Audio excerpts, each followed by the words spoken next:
Isipin mo sandali. Isang umaga paggising ng buong mundo, bigla na lang nawala ang langis. Wala ng gasolina sa mga gasolinahan.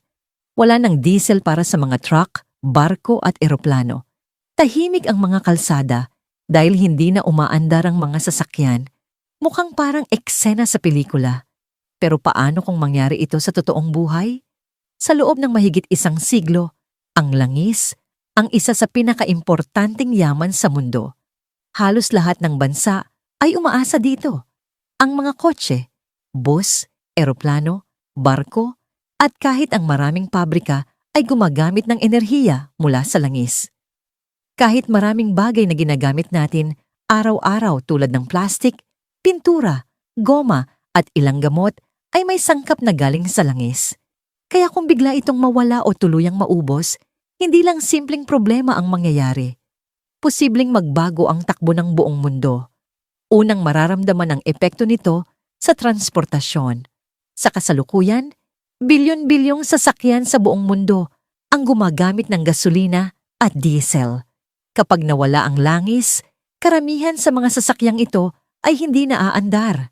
Ibig sabihin, mahihirapan ang mga tao na pumasok sa trabaho, pumasok sa paaralan, o magbiyahe papunta sa ibang lugar. Hindi lang mga kotse ang maaapektuhan. Ang mga eroplano na nagdadala ng mga pasahero at produkto sa iba't ibang bansa ay gumagamit din ng fuel na galing sa langis. Kapag nawala ito, maraming flight ang kakanselahin. Ang mga barko naman na nagdadala ng mga container ng produkto sa iba't ibang bahagi ng mundo ay titigil din. Kapag huminto ang transportasyon, sunod na maaapektuhan ang supply ng pagkain. Maraming pagkain sa mga lungsod ang galing sa malalayong probinsya o ibang bansa. Dinadala ito ng mga truck, tren at barko. Kung walang fuel na magagamit, mahihirapan ang mga supplier na maghatid ng pagkain sa mga supermarket at palengke. Sa ilang lugar, maaaring magkaroon ng kakulangan sa pagkain at posibleng tumaas ang presyo ng mga bilihin. Ang simpleng pagbili ng bigas, gulay o karne ay maaaring maging mas mahirap kaysa dati. Hindi lang pagkain ang problema. Maraming industriya ang umaasa sa langis para sa kanilang operasyon. Ang mga pabrika na gumagawa ng plastic, chemical, tela at iba pang produkto ay gumagamit ng langis bilang bahagi ng kanilang proseso. Kapag nawala ito, maraming pabrika ang maaaring magsara o bumagal ang produksyon. Kapag nangyari ito, posibleng mawalan ng trabaho ang maraming tao. Kapag maraming nawalan ng trabaho, bababa ang kita ng mga pamilya. Kapag bumaba ang kita ng mga tao, bababa rin ang pagbili ng mga produkto. At kapag bumaba ang pagbili ng produkto, maaapektuhan ang ekonomiya ng maraming bansa. Sa madaling salita, ang pagkawala ng langis ay hindi lang problema ng isang bansa. Ito ay problema ng buong mundo, pero hindi lahat ay magiging puro negatibo. Kapag nangyari ang ganitong sitwasyon, mas mapipilitan ng mundo na humanap ng ibang mapagkukunan ng enerhiya. Maraming bansa na ngayon ang nagsisimula ng mag-invest sa renewable energy tulad ng solar power, wind energy, hydroelectric power, at geothermal energy.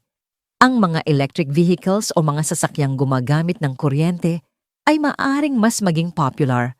Ang mga lungsod ay maaring mag-invest sa mas maraming tren at mass transportation systems na gumagamit ng electricity kaysa gasolina.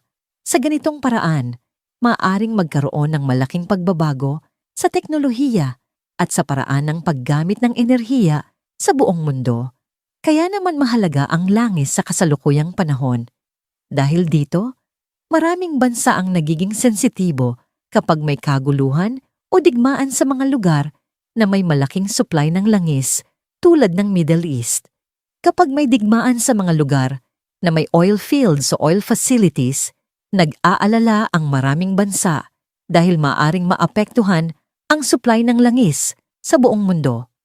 Kapag nabawasan ang supply, maaring tumaas ang presyo ng langis. At kapag tumaas ang presyo ng langis, tumataas din ang presyo ng gasolina, transportasyon at iba pang bilihin. Ito ang dahilan kung bakit ang mga balita tungkol sa mga oil facilities, oil routes, at mga lugar na may langis ay mahalagang sinusubaybayan ng buong mundo.